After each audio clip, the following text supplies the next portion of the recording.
Demo 1 is a traditional document validation use case, where a subject applying for a service would present an identity document to a private or public sector service provider to prove their identity to receive a benefit.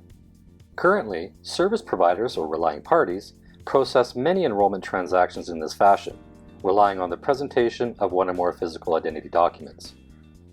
Trained examiners inspect each document to detect its authenticity and to compare the information with other sources to establish the identity of the subject. There is currently no way for all relying parties to validate the information on most used identity documents against the authoritative sources. This will continue for many years while the population transitions to digital forms of identity and relying party processes evolve accordingly. This demo, prepared by Validate ID Solutions in Axial, demonstrates a functionality integrated with existing provincial infrastructure for validating birth certificates against provincial birth records. It further proposes a method for an authoritative party to confirm that the relying party had obtained the consent of the subject, and another method for the relying party to request notification of future legal change of name and death notifications. Subject Jake, whose legal name is Jack Jones Flack, is applying to a relying party for a service or benefit. That relying party has previously been onboarded to the validation service via a service agreement and a governance process.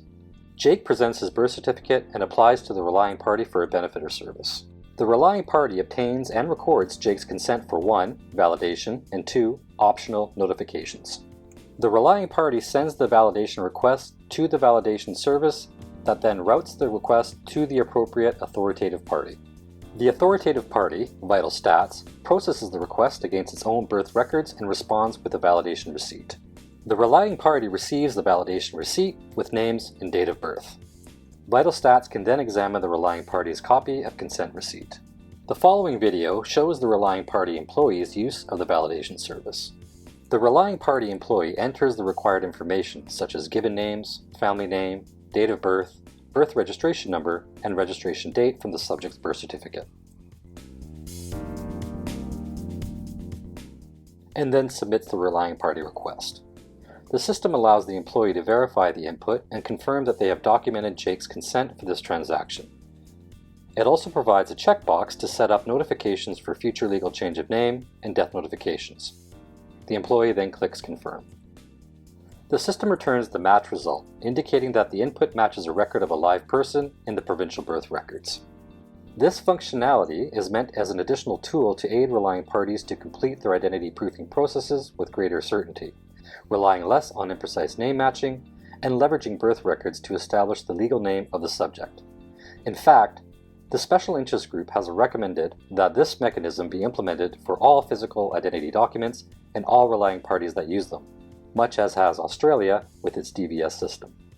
This functionality solves for normalizing names for all relying parties that use it, reduces PII stored in relying party repositories, standardizes consent, and creates a channel for legal change of name and death notifications.